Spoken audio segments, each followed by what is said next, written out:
1947 সালে একই সঙ্গে যখন ভারত এবং পাকিস্তান দুটি রাষ্ট্রের অভ্যুদয় হয়, তার পেছনে শেখ আব্দুল আজিজ রাহিমাহুল্লাহ তিনি যখন ফতোয়া দিয়েছিলেন এদেশ দারুল হক, তার ওই বক্তব্য বিদ্যুতের মতো কাজ করে ইতিহাস ঐতিহ্য অবদান তাহরির উলামা উলামায়ে হিন্দা শানদার মাঝি জিয়াউর রহমান ফারুকী সাহেবের যাদের থেকে এদেশ নাম এসব ভাবে আসে বিস্তারিত আমি আর বললাম না।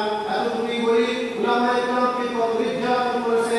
ভারতের গ্রামাঞ্চলে একটি রোড আছে, তার কোনো এমন কোনো শাখা নেই।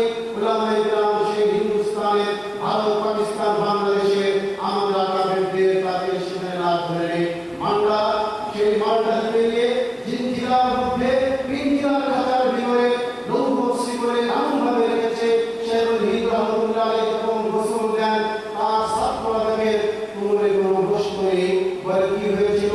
আম্মা জান স্ত্রী বলে আমি বলতে চেয়েছিলাম না তোমাদের উস্তাদকে ওই ইংরেজরা রাষ্ট্রের জন্য স্বাধীনতার জন্য মানবতা প্রতিষ্ঠার জন্য যে আন্দোলন করেছেন তাকে লোহা গরম করে তার কোমরে চাকা দিয়ে দিয়ে গোশতগুলো তাদের ফসিয়ে দিয়েছে। এরপরে জিয়াউর রহমান ফারুকী যাদের থেকে ইসলাম বইতে লিখেছেন, হঠাৎ করে মানুষ পড়া বন্ধ পাচ্ছে গিয়ে দেখে সেখানে এই উলামায়ে কেরাম এবং মুসলমানদেরকে ইংরেজরা তারা শুকরের চামড়ার মধ্যে ভরে তারা আগুন ধরিয়ে দিয়েছে। প্রিয় ভাইরা আমার, এরপরে সেখান থেকে 1971 সালে বাংলাদেশ স্বাধীনতার পেছনে উলামায়ে কেরামের অবদান আছে। উলামায়ে কেরাম যদি ইংরেজ বিরোধী আন্দোলন না করতেন, ভারত থেকে না পারতেন, তাহলে সরাসরি ভারত মহাদেশ থেকে বাংলাদেশের স্বাধীনতা অর্জন করা কখনো সম্ভব হতো না। এরপরে পর্যায়ক্রমে 1981 সালে শেখুল হযরত হাবিব হুজুর রহমাতুল্লাহ আলাইহি তিনি খেলাফত আন্দোলন প্রতিষ্ঠা করেন। 1989 সালে শেখুল হাদিস রহমাতুল্লাহ আলাইহি খেলাফত প্রতিষ্ঠা করেন। 2009 সালে 29শে নভেম্বর বাংলাদেশ খেলাফত জমহুরিয়ত প্রতিষ্ঠিত হয়। প্রিয় ভাইরা আমার, আলেম ওলামাদের উপর জুলুম নির্যাতন 1992 সালে ঐতিহাসিক বাবরি মসজিদকে ধ্বংস করা হয়।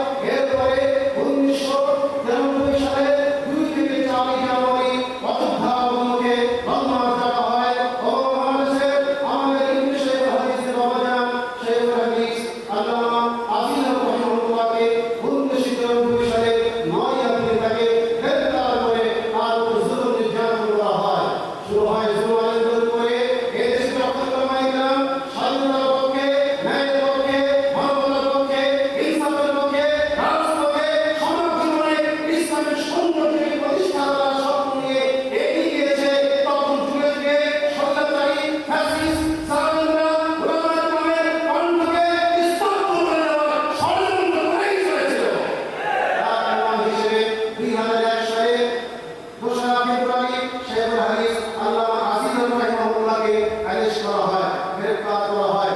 আমি যখন জামিয়া রহমানী হাকিমে পড়ি, হঠাৎ করে হযরত মুফতি মাহফুজুর সাহেব, হযরত আশরাফুজ্জামান সাহেব আমাদেরকে বসালেন, বললেন তোমরা একটু দোয়া করো, তোমাদের সাহেব আমাদের সাহেবকে রিমান্ডে রাখা হয়েছে, উনি অসুস্থ হয়ে পড়েছেন। শেখুল হাদিস রহমাতুল্লাহ আলাইহি করে এই তৎকালীন এই ফ্যাসিস্ট জালেম খুনি পার্শ্ববর্তী এই স্বৈরাচারী জালেম এত কষ্ট দিয়েছে। শেখুল হাদিস রহমাতুল্লাহ আলাইহি জেল থেকে বের হয়ে নিজে বলেছেন সামিআতু জুনায়া আই হার্ট মাইসেলফ, আমি নিজেই শুনেছি। তিনি বলেছেন আমাদের যখন অ্যারেস্ট করা হয় একটা পেপার দেওয়া হয়, সেখানে লেখা ছিল তরফ থেকে পুলিশের আপনি একজন সন্ত্রাসী। 2 নম্বরে আপনি সন্ত্রাসীদের লালন করেন, 3 নম্বরে আপনি এক পুলিশকে হত্যা করেছেন। বাংলাদেশের আন্তর্জাতিক খ্যাতিসম্পন্ন মুফাসসির কেরাম জনাব আল্লামা দেওয়ান হোসেন সাইদি সাহেব কোন এক বক্তব্যে বলেছেন শেখুল হাদিস রহমাতুল্লাহ আলাইহির মতো 80 বছরের বৃদ্ধ একজন আলেম পুলিশকে হত্যা করবে, এটা কোনো পাগলও বিশ্বাস করে না। এই নম্বরে শেখুল হাদিস রহমাতুল্লাহ আলাইহির সন্তান বড় ছেলে, তিনি 2001 সালে যখন তার উপরে তৎকালীন জালেম স্বৈরাচারী ফ্যাসিস্ট সরকার তার উপরে পুলিশকে নিয়ে দেন, শেখুল